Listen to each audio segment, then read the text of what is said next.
Yo, welcome to Sig Slayers, the comic interview show, period. I'm Mike the Sig Slayer. Joining me today, we got writer-producer Rodney Barnes.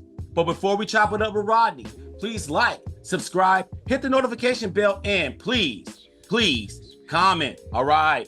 Our next guest is the creator of Killadelphia and the writer of the recently concluded Batman Full Moon. Ladies and gentlemen of the Stash Land, we bring to you the one and only Rodney Barnes. What up, my man? I wish I had your energy, man. It's like your energy, and this is early in the morning. I wasn't even sure I was alive this morning when I woke up. And you have all of the energy. I feel guilty. I'm just inspired, man. I'm in front of greatness, man. You know how we do, man. It's Rodney Barnes in the house, man. I've been dying to talk about Batman with you since the last time you joined us. But first off, let's start from the beginning. Who gave you the call to even do the Batman story? One of the editors at DC usually comes through an email. One morning you wake up, you get an email. Like I'd say 90% of the gigs I get, they come through email. Are you interested in doing a thing? And they tell you the character, and then how much parameters do they give you? Yeah, I mean, in characters, whether it's in the Star Wars world and Batman, they're pretty tight on what they do and don't do. Full Moon was a Black Label book. So a little more profanity, a little different type of violence, a little more visceral, darker in tone.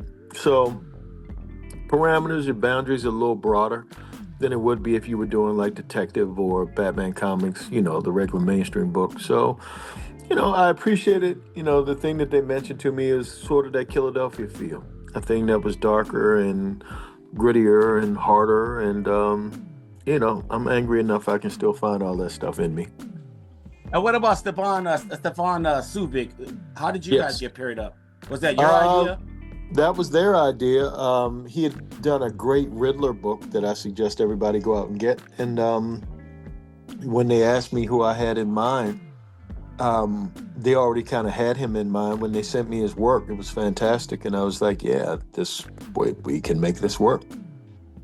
All right, man. And then obviously you like horror. You're big in the horror genre. But what inspired you to do a werewolf Batman story? And could you see yourself writing other Batman stories in other genres? Because you can do anything. Big time. I love Batman. Batman, Daredevil, those types of characters that sort of cross the boundary of what's acceptable, I guess, in crime fighting.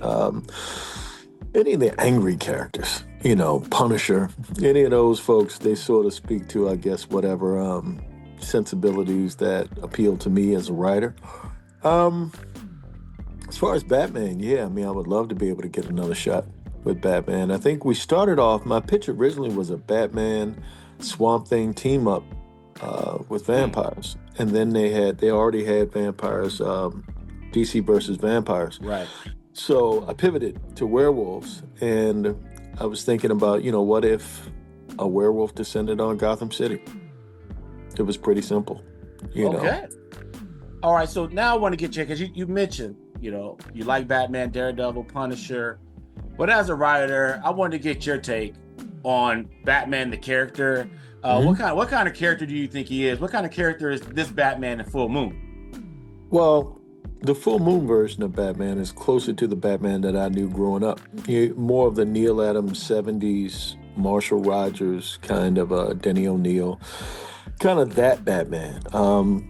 Right around the Frank Miller kind of Batman. Not so much today's, Black Label sort of kind of exists almost like an Elseworlds type thing. Right. So you can go into another place. I think in the continuum they have right now, Alfred isn't alive. I had Alfred in the book. You could sort of do what you want to do because it doesn't follow, the main books. So my Batman is more of a traditional Batman. Batman with a Batmobile that's sort of prowling the streets of Gotham. And just so happens that there's a werewolf in the way, cutting people up and pulling arms off and doing all types of bad stuff. Florence and Normandie dropped last year. You and West Coast rapper Xzibit told an alien story in the hood, man. Yep. Rodney, you've been known to tell the future here on Sig Slayers. What Mm-hmm. other comic collaborations you have up your sleeve that you're willing to share? I've got 3 more singer-related collaborations. One from rock, one from reggae, and one from hip-hop. That'll be Zombie Love Books. Lord willing, in 2025, maybe one or two might drop in 2026 because you don't want to publish everything at the same time. But Right. I like the collabs. It takes you in a place where it's unpredictable, something that's new. Like even when we're talking about the mainstream big two books, or even like the Killadelphia, you sort of kind of know what you're getting. With the books that happen outside of that realm and the zombie love books, you really don't know. Sometimes I don't even know until I sit down and put pen to paper. Like you can plan to do a particular story, but the story tells you what it wants to be. I never asked you an Aaron McGruder question. In all the interviews that we've interviewed, there's countless interviews now. Did you guys ever thought about doing like a comic book collaboration? Yeah, ain't no money in that. It's like, once you start off in television, and there's not really a whole lot of, you don't want to go in the direction backwards. The whole comic book thing for me is I love comic books. Right. Always love comic books and feel sort of indebted to the culture of comics. I think those of us who, I see all your art on the wall behind you and your collectibles all around you. It's like those of us that have that disease that can't let it go, even when we grown men with families and all of that stuff, you still, once it's in your blood, man, it's hard to let go. And it's hard to shake, man. Yeah, it's like, but there is a reality that this is business and it's hard to feed a family off just doing comics. So you typically are going to do the other thing, and if you find time, or if you do like me, where you're kind of constantly burning the midnight oil and working on weekends and making books and trying to make deals, it's sort of my commitment to just the culture of comics that I appreciate and I'm grateful to be a part of. Yeah, likewise, man. Likewise. All right, another Boondocks question, man, because it just trips me out that it's almost prophetic. Some of the themes that came out of some of those episodes, a lot of stuff that's popping up today, and today's pop culture. I just want to know, what was the writers' room like? Coming up with crazy burnt out stuff. For me, it was laughter at afternoon, night, because by day I was working on either My Wife and Kids or Everybody Hates Chris, and then I would get off from there and then go to our writer's room and we would work, into the night on the shows. And yes, it was always that. I think for me, it was different than probably for them because I was working on a network show, and on a network show, you sort of have to try to say something and still, you got standards and practices, you got things like how can you creatively say something risque? Right. The Boondocks, we just said it. The first 2 seasons, you just said the thing right out, and it was sort of liberating for me to even be able to do that now. So I credit it for even helping me develop into the cable. Like now I've been, mostly cable and streaming more so than network TV. Right. So, being able to just be in that environment and have that kind of laugh that was more of the kind of laugh you have at the cafeteria table in high school. When you back and forth on the playground or wherever. It was a different kind of comedy. It was the kind of comedy I was more accustomed to than being in a writer's room trying to say something right down the middle when you want to say the other thing. So like on a behind the scenes level, who kind of enables that kind of environment as far as on the creative levels? Because I know there's like a hierarchy in production. So who enables?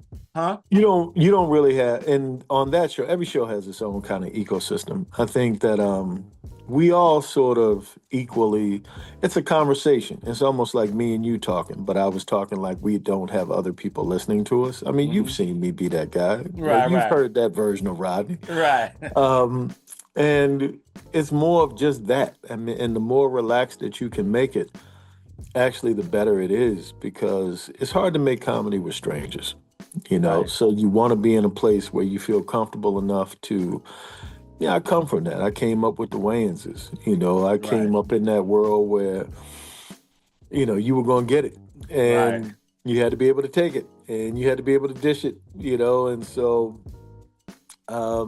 that was perfect for the younger version of me that wanted to be funny in that way. And It seems like a lot of people appreciated what we did. Man, do the homie, man. Like that I saw that episode recently, man. I was like, wow, man. You guys, it's like you guys had a crystal ball or something, man. It was hilarious. All right.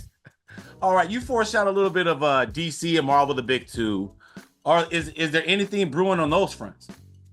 I haven't gotten a call for anything yet. I mean, I pitched a couple of things to them, still waiting for responses, but the machine moves slowly. They're doing the things that they do. Doing some more Star Wars stuff. I think I got two more Star Wars books coming. Indie stuff. You know, I've got 30 Days of Night I'm doing with IDW. I think we have a free Comics Day preview dropping this weekend. Yeah, that was my next question. And then hold on, stay there real quick. Because now that you brought that up, and that was a question. You're working with Steve Niles? I am working with Steve Niles. Yeah, great. man. You can't just say Steve. There we Niles. go. That's what. Yeah. You can't just say Steve Niles. You have to say the great Steve Niles. Actually, it's in my contract where I have to say the great Steve Niles, not just Steve Niles. Exactly, the great Steve Niles. I'm like, how did that all come about, man? I know you must be thrilled, especially being a horror guy. Known Steve for a couple of years, and we talked about this for the past 2 years. And I think IDW was going through the stuff it's been going through and figuring out whether or not, 30 Days was coming back or not. And, in the comic book world, just like in the TV world, a lot of times somebody will say, hey, wouldn't it be great if we do this? And we go down the road and you don't hear about it for a long time. So you think it just disappeared. And one day he was like, it's real, and I'd already pitched something, I think, like a year ahead. And he was like, yeah, they love that idea. Let's run with that. And I hadn't really thought about it since I pitched it because I'm always thinking about the next thing. I had to go back and revisit it. The issues are like 40 pages long, so it's a big book. And it's a beast to write because I'm accustomed to 20 pages, and having to come up with more and more and more story and keep it flowing and interesting. It's not easy, but love the world that Steve created. And just was honored to be a little part of, the legacy of 30 Days of Night. And, I love vampires, whether it's the Killadelphia vampires, 30 Days of Night, the Coal Shack stuff that I'm doing, whatever it is. Always love that stuff and always love being a part of it. Now, you just mentioned Killadelphia. I was going there. Mm-hmm. Killadelphia is on a little bit of a break right now. When should we expect to see new issues of Killadelphia on the shelves? Probably be a 2026 thing. I'm actually pitching Killadelphia today, the TV show. So I've been working more on that front, trying to make the show a reality. We're in a weird place in Hollywood right now where we don't know what business is. Like, say, 5 years ago, we knew what it was and how now it's like, it's weird. But hopefully with Sinners doing so well and, the world seemingly responding to a different kind of idea of what vampires can be, opens the door for a different type of story, different type of storytelling. So always hopeful, always holding out hope that we can get our little Philly vampires on the streets doing bad things and eating up presidents. All right, man. I gotta bring up something somber, man. I just want to see how you're recovering, man. Our beloved Earth 2 closed last year. Earth 2 comic closed last year. So I just wanted to know, man, where you getting your comics these days? What's your new LCS, man? Shout them out. Joe Jam over at Comics Den. I've been going there. But I saw Carr last week. I still deal with Carr. Carr still re-ups me stock for cons and we talk all the time. So it's not the same, as going to Cheers every Wednesday and, seeing all the people and running into folks. But still, Carr's still a part, In fact, I got an Earth 2 mug. If I had known you were going to mention it, there it is. It's right here.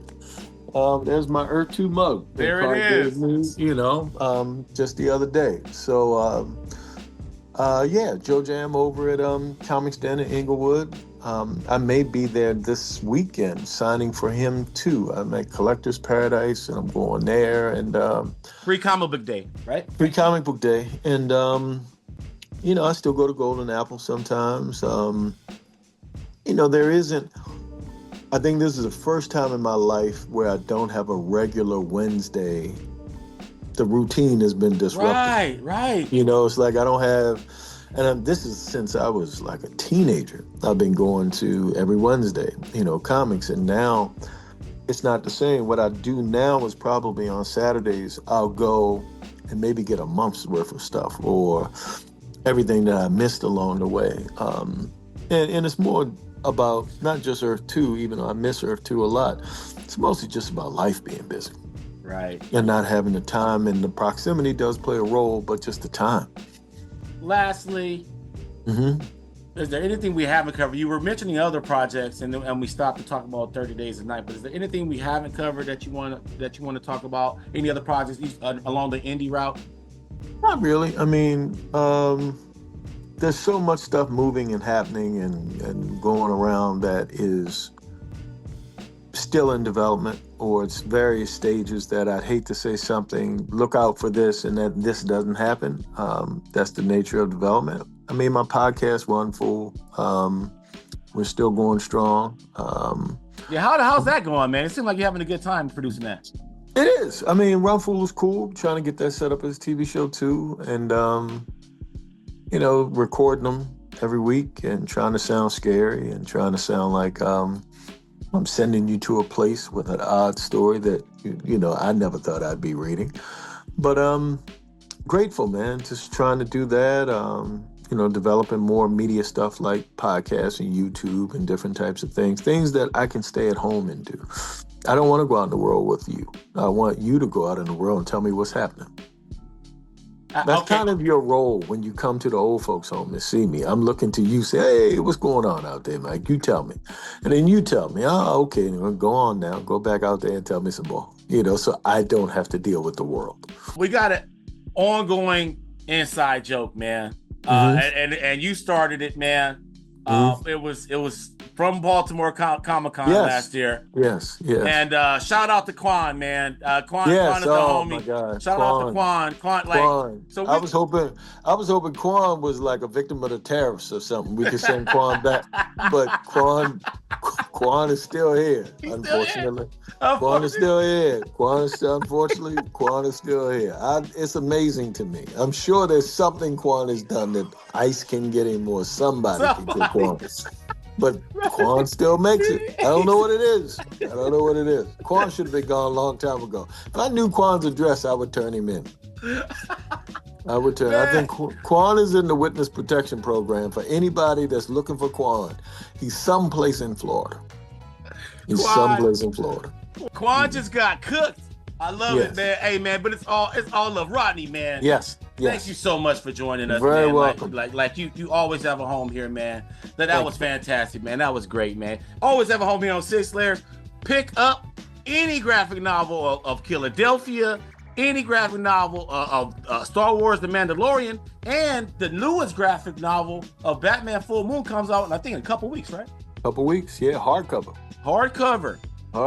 Man, Rodney, thank you so much again, man. Thank you. Well, that's all for our show. If you like what you see, please subscribe and hit the like button. This is Sig Slayers. I'm Mike, chilling with Rodney Barnes. We are out. Peace. Sig Slayers.